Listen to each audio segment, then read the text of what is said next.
Shalom, shalom, shalom, bandeko balandi, shalom. Bino ba o bolandaka biso de partout, tolobi shalom. Sika nzambe apambola bino. Ezali wa bino, prophétesse Maria Chama Kaiwa Tumba. Il y a ministère plaidant ensemble pour l'homme de Dieu. Plaidant ensemble pour l'homme de Dieu. Ezali bongo lisanga monene oyo ya mabondeli.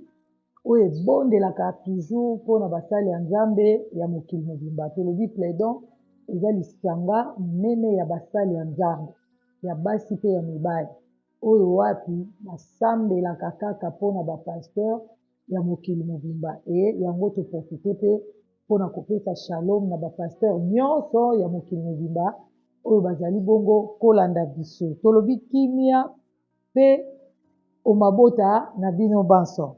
Awa ezali mpona kopartager pensée ya nzambe, kopartager une parole de la Bible sur la prise en charge de l'homme de Dieu par la prière. Prise en charge de l'homme de Dieu par la prière, ezali bongo message clé o nzambe apesa biso na plaidant, yango totambolaka nango partout, tokendaka nango na ndenge ya baédition, toorganisaka bacampagne de prière chaque année, toujours autour ya thème wana, prise en charge de l'homme de Dieu par la prière. Lelo, nayaki tosolola mokie en ce qui concerne basi mibale. Toujours lobela na oyo etali basi mibale na kati ya Bible, totala lolenge nini basi oyo bayebaki na koévoluer autour ya thème oyo, prise en charge de l'homme de Dieu par la prière. Wana tozali bongo na mokanda ya 2 rois. 2 rois chapitre 4, kobanda verset 1 na kotanga na kosote faute de temps,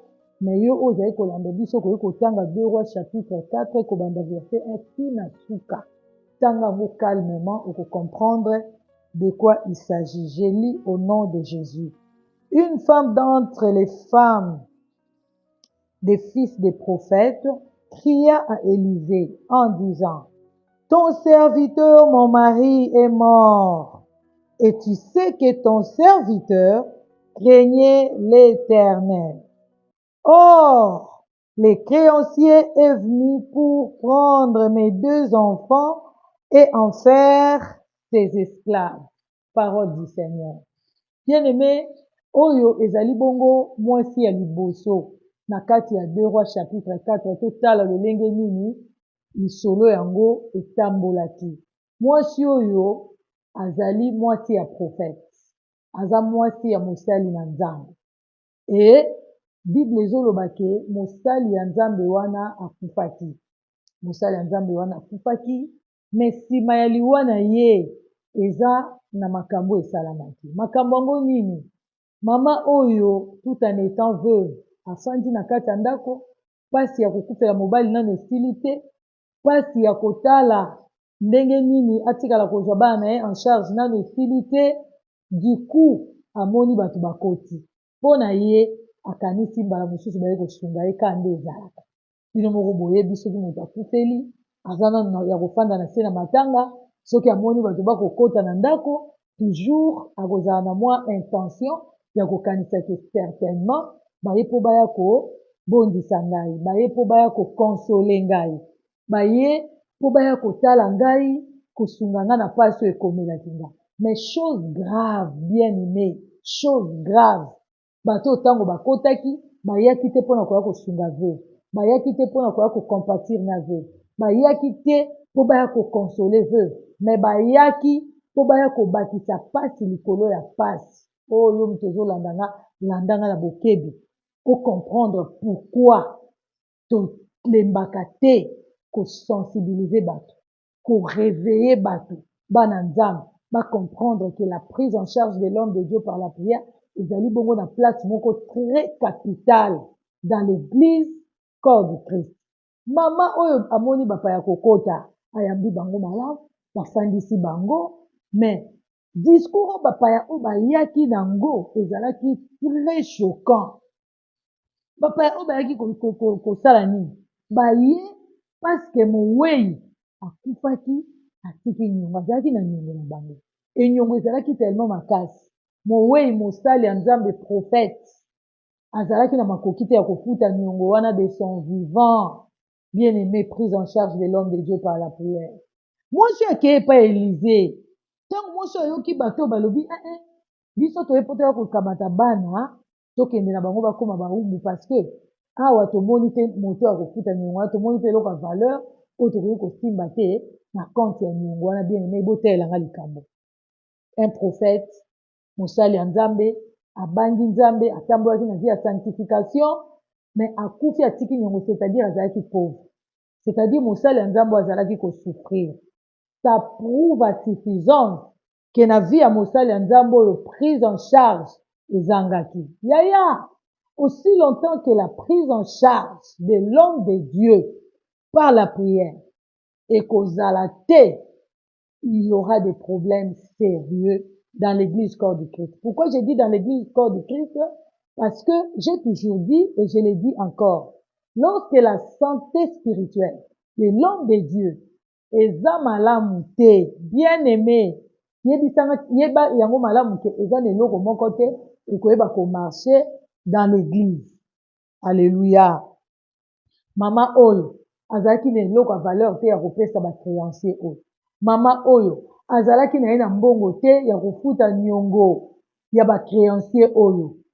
Me nasepeli na mama oyo azalaki courageuse, atali matanga te, atali pasi ya motema te, atali nanu te ndenge nanu azalaki na se te, ayebisi bango alobi bofanda na akoya. Bien aimé, ntango problème ekomelaka yo mwasi ya mosali na nzambe ozolandana, mama pasteur, mwasi ya évangéliste, mwasi ya prophète, mwasi ya apôtre, ntango makambo ya makasi eyaka attitude ne ezalaka ndenge. Tala attitude ya mwasi oyo ana matanga nano esili te mpo azalaki nao na pota, azalaki nao na se.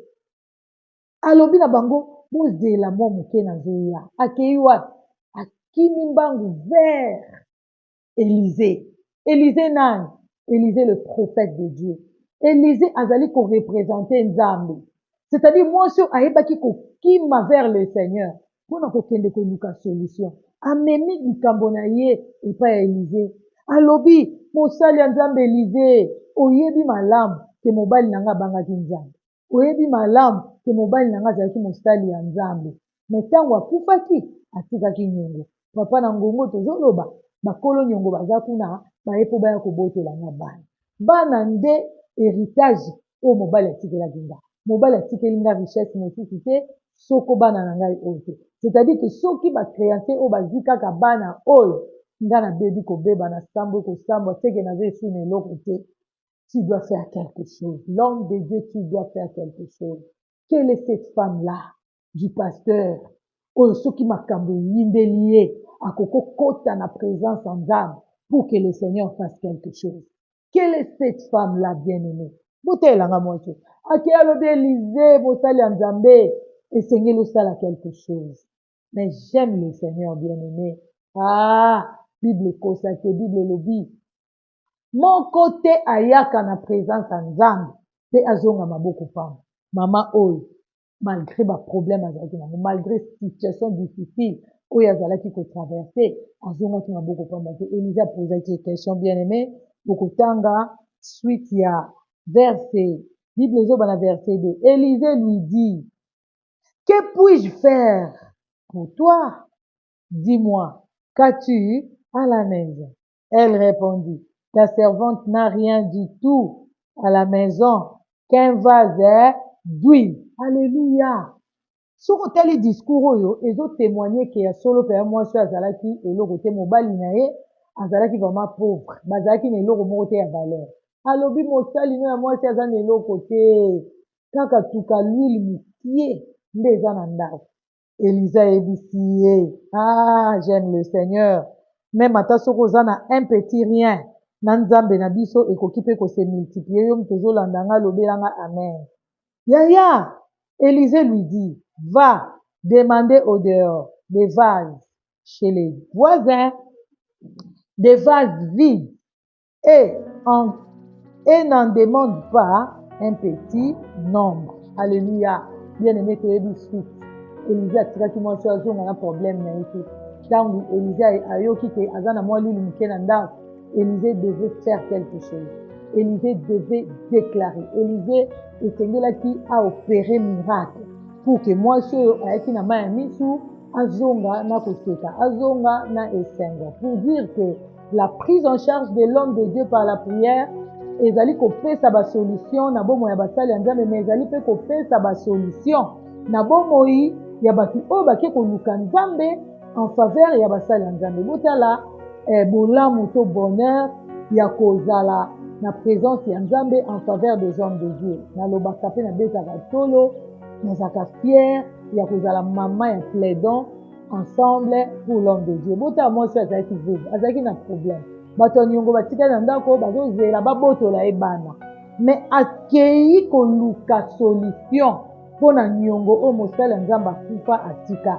Pe Nzambe apesi solution à travers prophète Élisée. Yango na kolendisa bino bandeko bozolanda biso. Parfois oza pe na problème lokwa mama o problème ne ezalaki auta obungisa mobali na pota na ye ezalaki nanu mobeso. Deuxième problème baye koluka babotola ebana. Héritage moko wana kaka ezalaki nango mobali atikela te baye kobotola ye. C'est-à-dire que cette femme était piquée de deux problèmes graves. Mais malgré ça, malgré ba problème wana ate koluka Nzambe pona kopesa solution na problème oyo mosali ya Nzambe akufa atika nyongo. Na ekolendisa bandeko nyonso bozolanda biso bamama pasteur bafemme servante bakristu bino bozali kolanda biso de partout boza na kati ya baeglise. Je sais vous avez des problèmes ozalaka maladi moko etikaka yo te etungisaka yo souvent basi bapesela yango bakisi mais sans succès. Oza na problème banyongo oza na problème, je ne sais pas quel problème oza nango, peut-être problème moko familial, peut-être problème moko oza na nyongo moko bozokoka kofuta yango te. Nalingi nalakisa secret. Le secret c'est la prise en charge de l'homme de Dieu par la prière. Bota maman oyo azalaki na ba problème mais atali na no problème nete ya pasi na motema, atali na no problème soki basi musu akolomena na matanga ba créances soki bakozwa bana bazwa bana bonga na saninga na zana na se moi je suis atelemaki alobi matanga ou pas il faut na kena na kena koluka solution. J'aime le Seigneur yango biso na plaider ensemble pour l'homme de Dieu ezalaka towana ba problème tozalaka wana présent mpona kobondela na ntina ya basali na Nzambe. Yango bomonaka chaque mercredi tozalaka wana na baadresse oyo na Pigeon, na quartier Pigeon, na commune ya Ngaliema, kuna na quartier Pigeon, arrêt producteur tozalaka wana chaque mercredi na avenue Okito numéro 18 de 8h à 12h. Chaque mercredi, na lobi bien chaque mercredi de 8h à 12h tozalaka na avenue Okito numéro 18 maombi en faveur ya basali ya Nzambe tokaka tobondela mpona basali ya Nzambe. Mais seulement leo tosalaka yango Nzambe asalaka biso bolamu, abikisaka biso, asepelisaka biso, afungolelaka biso baporte, asécurisaka biso, aprotegeaka biso ndenge kaka ekomami na 2 Thessaloniciens chapitre 3 verset 1 à 3 oyo babondelaka mpona basali ya Nzambe. Nzambe akomisaka bango bato makasi mpe asécurisaka bango.